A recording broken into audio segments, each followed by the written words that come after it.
Well, good afternoon, everybody, and welcome to the Innovation Task Force Phase 5 Showcase. I'm Craig Linebaugh, for those of you who are fortunate enough not to have known that before, and I am the co-chair of the ITF Steering Committee, along with my partner, Dave Lawler, hanging back here against the wall. It may be hard for those of you who have been around since the beginning of the ITF to believe that we have actually are reaching the end of the Phase 5 exploration phase. But I think you can take my word for it that the members of the Phase 5 Exploration Committee are very well aware that we are nearing the end and grateful. These guys have worked so hard. I went to a lot of their meetings over protests from the chairs, but I snuck in anyway. And can tell you the deliberations, the number of ideas that flew around was absolutely incredible. And I'd actually like to take a moment to recognize the members of that Exploration Committee. Over here in the boot, oh, I'm sorry, I wasn't supposed to mention that. Nobody would notice otherwise. One of the co-chairs, Wendy Martino, and next to her, the other co-chair, Christine Pintz. I'm not sure everybody is here, so I'm just going to go down my list. And those of you who are here, just kind of wave so people know who you are. Coming in the door is one member, Megan Chappell-Brown. Tony Marsh. Tony, I know you're here someplace over here. Tony Marsh. Michelle Sherrod, who I insist on pronouncing as Sherrard, but people keep correcting me. Samantha McGovern. Samantha. There. Hank Molinengo from the law school is over there. Paul Schutte from health sciences. Probably uses that old faculty excuse if I have class. Robert Snyder, I know I saw Robert, he's right here. Seth Lynn over here. Joseph Room, I did not see. And Tobin Seller, who was our student representative, is not here. But I want to especially thank them. We can do this. And as you'll see, they really have come up with a neat list of ideas that you'll hear about shortly. I'd also like to take a moment, though, and emphasize that while we talk a lot about the ITF, we talk about dollars, because really President Knapp created the ITF to generate $60 million on an annual basis. This is recurring, not one time. You know, universities are great at finding one-time money. We are not so good at finding recurring operating dollars. That's the nightmare that we all share. And that money is to enhance our academic programs. That's really what this is all about. But another, I think, important and exciting aspect of the ITF is that you look at some of the specific initiatives. What you find is it's not just academic programs, it's not just faculty and students, but everybody within the GW community is benefiting from the initiatives. So you look at something like telecommuting. There's a lot of employees now, I'm not sure the exact number, but who are benefiting from telecommuting, and telecommuting helps us on the space side, and it has all kinds of ramifications. GW Temps, or Colonial Temps, I guess it's called, I'm never sure which, but we are creating part-time jobs and temp positions that people can fill. We have the Healthy Campus Initiative that if it goes forward and really works, it's going to benefit potentially everybody who takes advantage of the programs and that. So it's not just new faculty positions, not just research, it's not just additional academic advisors, all of which are great things, but there are aspects of several of the initiatives, I should say, it makes us greener and more sustainable, so Megan won't kick me later. But there are all these great things that the ITF is doing for the university.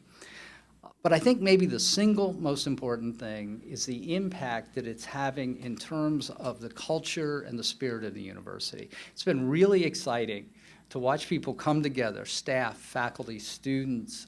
We've gotten ideas from alums. We got ideas from all kinds of people, so that we have this spirit of collaboration, this spirit of innovation that is really pulling the campus together.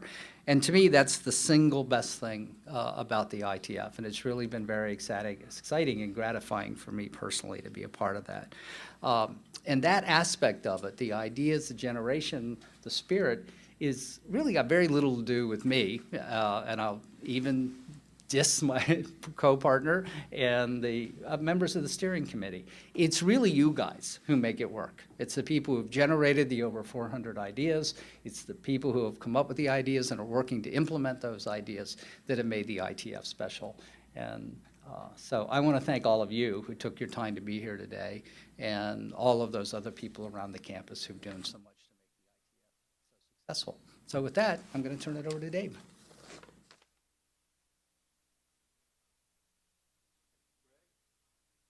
I'd like to express my appreciation to the group that worked for the last 6 months to get us here. Thank you, Christine, Wendy, and everyone else that Craig already acknowledged. Really, at this point, we're in an exercise of endurance, and it's very difficult to contemplate another 6 months and another 6 months after that. But that in and of itself is one of the things that we need to change. It needs to be a part of the culture as opposed to a tasking. So, it may not be the same format as we go forward, but the concept of reviewing and thinking of alternate ways to do what we are doing or new things to do is what innovation is all about. And so while it feels like an endurance component, it is that, but I think the culture is changing. People are thinking more conversations, innovation is kind of creeping its way into that. So I want to give you just a few highlights here before we break out and you hear more about the ideas before us today. You've seen this chart many times before.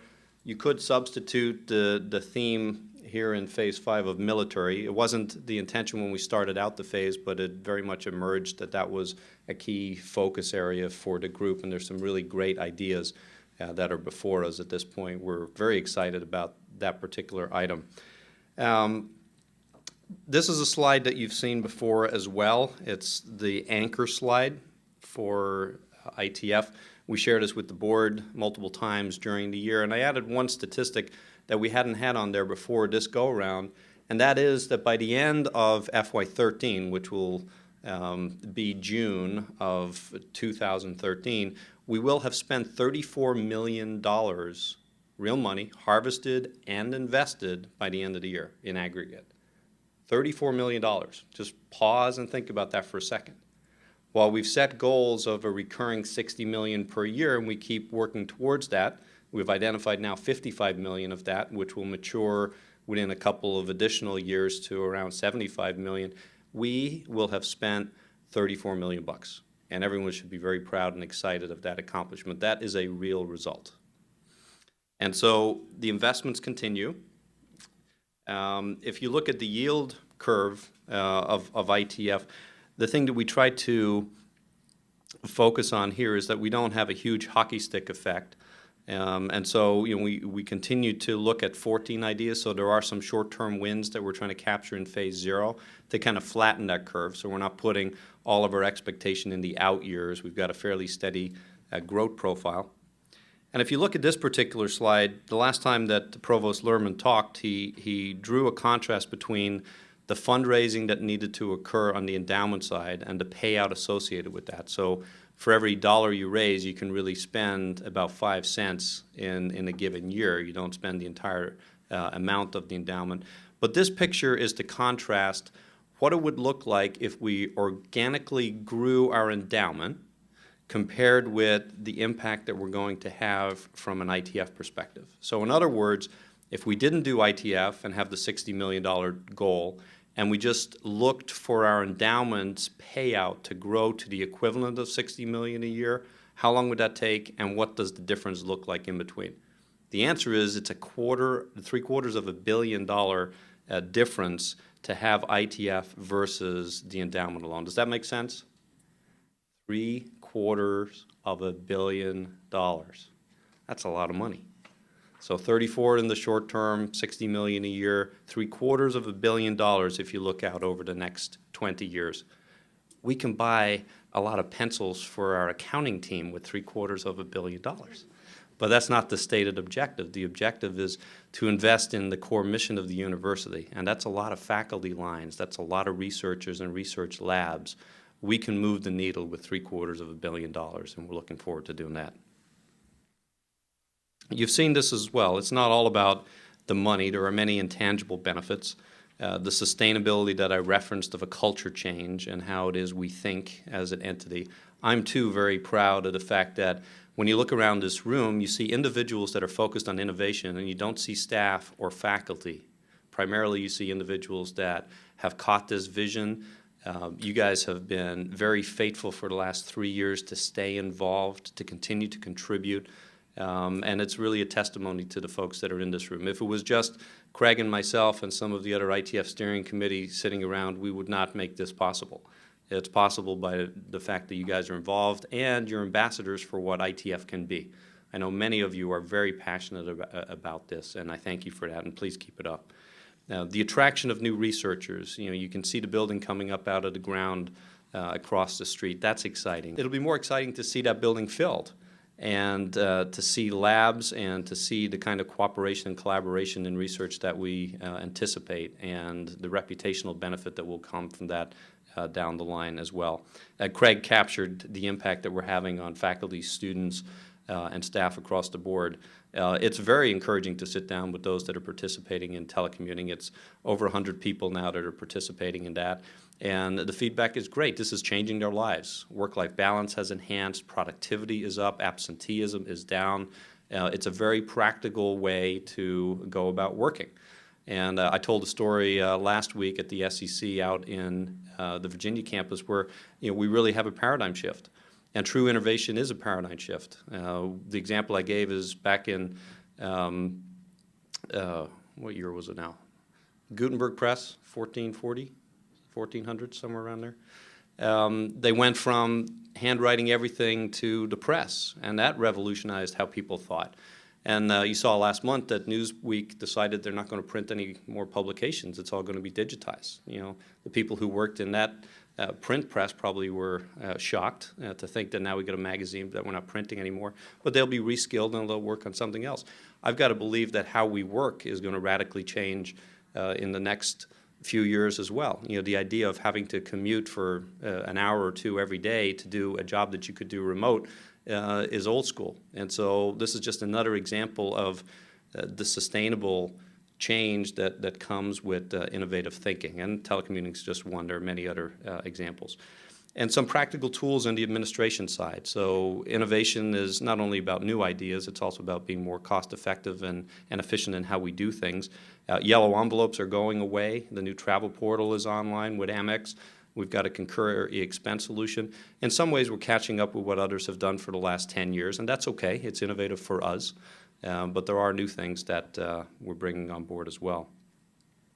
This cut you didn't see at the last set of showcases, but with over 50 initiatives in play at this point, it can be fairly complicated to try and figure out what exactly are we doing in ITF. I know there's a lot of money out there, and there's a lot of initiatives, but help me get my arms around what exactly it is. So we put this slide together and shared it with the board. Cost reductions is an obvious one. So if you look in this category, we led with that. We can be more efficient in what we do at the university with its resources. And you can see the sub-initiatives listed there from strategic sourcing down through temp agency, et cetera. You can read that for yourselves. The other is really taking advantage of the capital and the things that we've already invested in. And so we have capital optimization as a category that captures 3 key initiatives: housing optimization, using our facilities more optimally, and looking at what research we have on campus and off campus. Globalization, for those of you who have read the strategic plan of the provost and his group, will see that that's weaved throughout many of the discussion points. We do compete in a worldwide market. We have students and researchers from many places in the world. We have employers that are recruiting for individuals that know how to work globally. And so the barriers that we used to have are not there anymore, and we need to be positioned on many fronts to take advantage of that. So you can see study abroad and what we do with summer programs and how we help people transition from foreign countries to third-level education in the U.S., and so on. This is an area which I believe will certainly grow in the future as we get better about globalizing and operationalizing global strategies. Mode and access is one where we've talked about how we deliver the education services that we do. Online, hybrid, there's much talk about that. Affordability is a key component that's driving those changes. And so you'll expect to see more about that. You saw the announcement about a new leader coming on board in that domain here in January. Professional development is another category where if you look at the post-baccalaureate degree or certificate, this is one where we saw a market need. The nursing program has been very, very successful, and so this is an attempt to train those who didn't come from a science background to make a switch in where they're headed to prepare them for medical school. Executive education is something that many universities have been very successful in, and we're starting to do well in that domain as well. Healthy Campus was mentioned, and then finally, research and giving. If you look at the focus that we've had on research, there's much work occurring there, and the way we're measuring that is you take a baseline of the indirect cost recovery we had at inception, say 3 years ago, and then look at the incremental recovery on top of that. That's how we measure that contributor. And then payout on new gifts. You've heard about silent phase of the capital campaign.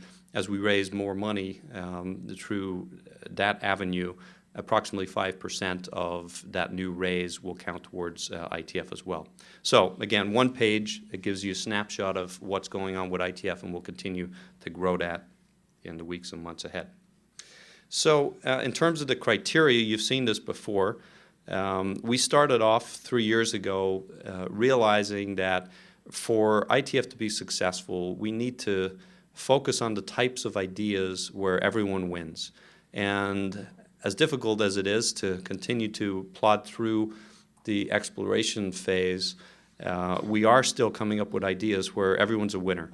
It was very exciting to be a part of the research that went into the military initiatives here recently and bring senior leaders from the military to campus and talk with them about whether or not these ideas resonated with them. And to a person, and these were individuals at a colonel level in the Army, people that have responsibility for bringing individuals back off of active duty and helping them transition to the civilian world. And to a person, they were very excited about what we have in mind here. And so today you'll have an opportunity to learn more about that. Of course, to have an initiative that is orthogonal to where the university is headed generally wouldn't work, and so it's important to us that we're aligned with the strategic goals of the university, and we continue to be in lockstep with what we're hearing from senior leadership. Globalization obviously is an example of that, and you can read the others for yourselves. We're very much staying on track with that, and it's held pretty well as criteria for the last 3 years and into the phases ahead. So, just a quick introduction to the ideas, and then I'll hand it over to Christine. The first batch here are heavily military-oriented, and I won't steal Christine's thunder. She can talk to you about those. And then there are several other ideas that aren't necessarily in the military area that Wendy will talk to you about. So without further ado, Christine, if you would come and give us the pitch on these ideas. Thank you, Dave. I want to just say a personal thank you to all of the members of our team, as well as my co-chair, Wendy. We really worked hard.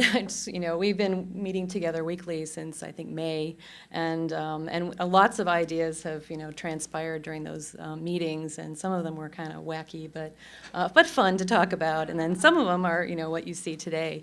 One of the things that we started talking about pretty early on was, could we think of some ideas that would enhance opportunities for military personnel and veterans here at GW. GW already kind of is known as a place for students who are veterans and a place where they kind of are welcomed and there's an office that kind of caters to their needs and so on. And so is there a way that we could enhance that piece of it as well as come up with some programs that would benefit them? And so that was sort of the rationale for looking at military ideas this time. And one of the things that we knew based on conversations amongst the committee, people who have served in the military, as well as the military leaders that Dave spoke about, is that the military will be drawing down, and there will be a need for veterans to be able to transition to civilian life, and we'll need some educational assistance to do that. GW already has a commitment to veterans and service members.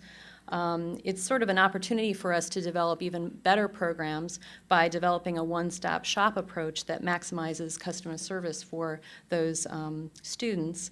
We could also provide full life cycle services from admissions all the way to, employment for those students, as well as possibly developing potential partnerships with military as well as corporations who are interested in assisting veterans. GW has a reputation for quality education, so it certainly will draw these type of students.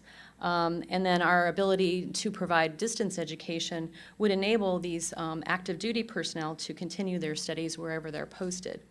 And then we also have the potential to expand some of our educational programs at different areas like Fort Belvoir or other military bases in the area.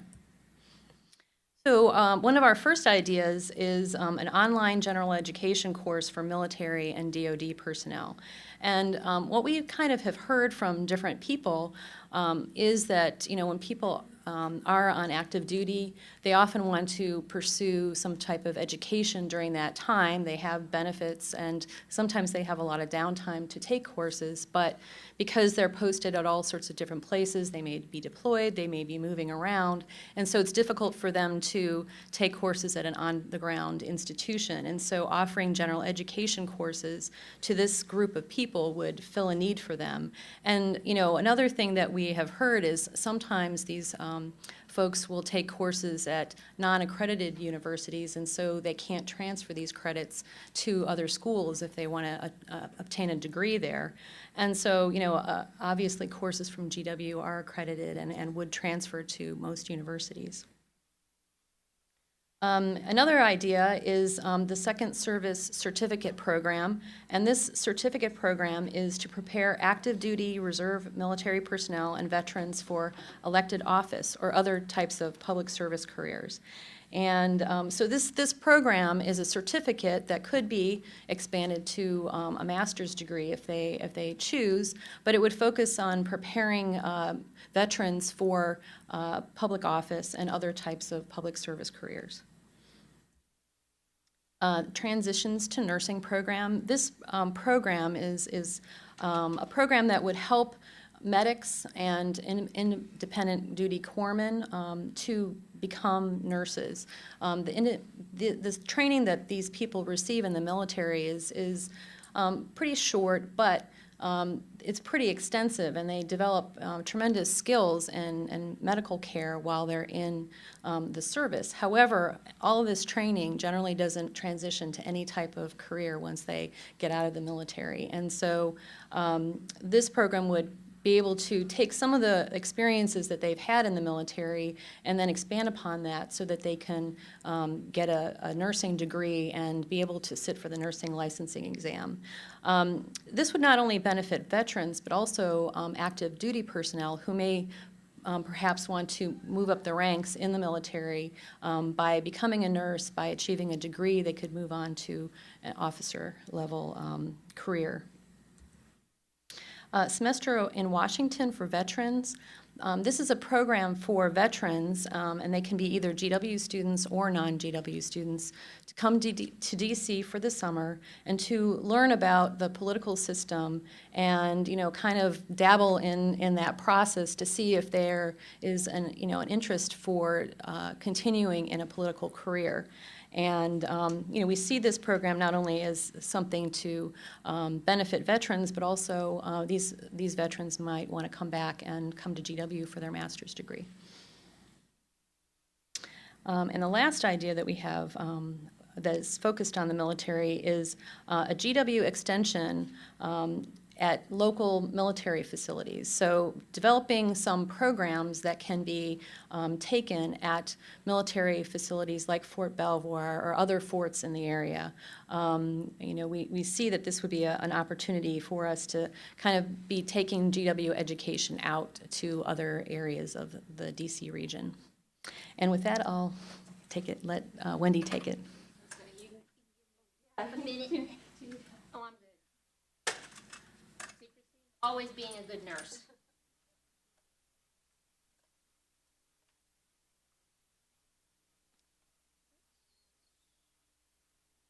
Okay, the first of the other ideas that are not in the military and veterans genre is training for international judges. This is going to be a series of one-week seminars, first sponsored by CPS, but with other schools involved, to look at best practices of U.S. court systems with judges from developing nations. This would certainly help the developing nations enhance their legal systems and provide additional collaboration and synergies within the international legal community. The next idea is an organizational ethics certificate. This would be offered through a graduate certificate program with a focus on corporate responsibility and compliance, as well as federal regulation. This could be an add-on to our current management and executive programs and our business programs, and would allow graduates an edge over their peers in the workplace. Next idea is expanded unpaid leave. This is something that is similarly going on at IBM, but would provide our employees the opportunity to take additional voluntary unpaid leave during low business activity periods like summer. Well, for some of us, summer is quiet, and some of us in operations, summer is always busy. This process would actually give additional leave so that we could be more flexible as an employer and continue to strengthen our position as a best place to work employer. And our final idea was born out of originally what we talked about in organizational ethics, but Megan Chappell-Brown, who is aptly wearing green, who is one of our leaders in sustainability. Don't shake your head, you wore it. She actually took a look at what we were doing in our ethics certificate and suggested a sustainability leadership certificate. This would be a focus on federal sustainability employees, that we have a lot of chief sustainability officers, which is a new position that's come up within federal government, and corporations and organizations have also had a focus on sustainability and sustainability officers and programs. This would allow those people to get some type of more formal education and would highlight our strengths as a university with the sustainability functionality, and certainly compare with our existing management and executive programs, as would our organizational ethics program.